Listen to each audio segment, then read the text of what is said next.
السلام علیکم، ہمارے چینل میں خوش آمدید۔ میرے چینل کو سبسکرائب کریں، بیل آئیکن کو پش کریں تاکہ آنے والی ہر ویڈیو کا نوٹیفیکیشن آپ کو بالکل فری میں ملے۔ لائک کریں، کمنٹ کریں، شکریہ۔ تو آج کی کہانی ہے ایک انار 100 بیمار۔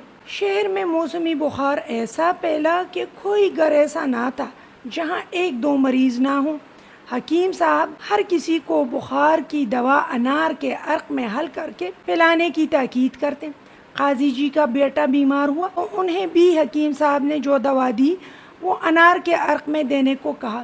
قاضی جی محلے کے پھل فروش کی دکان پر گئے اور انار مانگا۔ اسی وقت مولوی صاحب بھی انار کی تلاش کرتے کرتے اسی دکان پر آئے۔ اب مشکل یہ درپیش تھی کہ انار کا موسم ختم ہو چکا تھا، مگر دکاندار کے پاس صرف ایک انار کئی دن کا پڑا ہوا تھا۔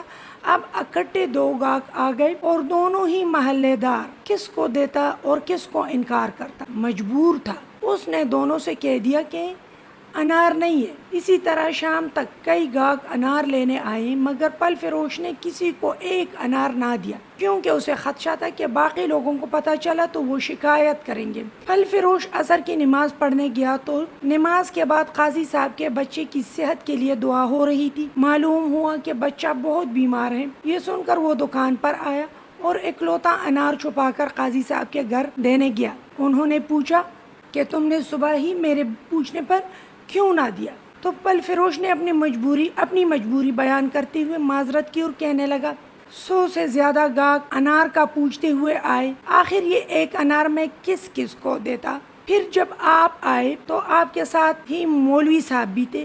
میں نے انکار ہی میں عافیت سمجھی۔ اب بچے کی طبیعت زیادہ خراب ہے، یہ سن کر انار لے آیا ہوں۔ اللہ پاک اسے صحت دے اور باقی سب بیماروں کو بھی شفا دے۔ آپ خفا نہ ہونا، میری مجبوری تھی کہ 100 بیمار تھے اور ایک ہی انار تھا۔ کہ انار سے بچے کو شفا ہوئی یا نہ ہوئی یہ الگ بات ہے، مگر اس واقعے سے یہ ضرب المثل ضرور واضح ہو گئی کہ جب کبھی ضرورت مند زیادہ ہوں اور چیز کم تو فوراً یہی بات زبان پر آ جاتی ہے کہ ایک انار 100 بیمار۔ شکریہ۔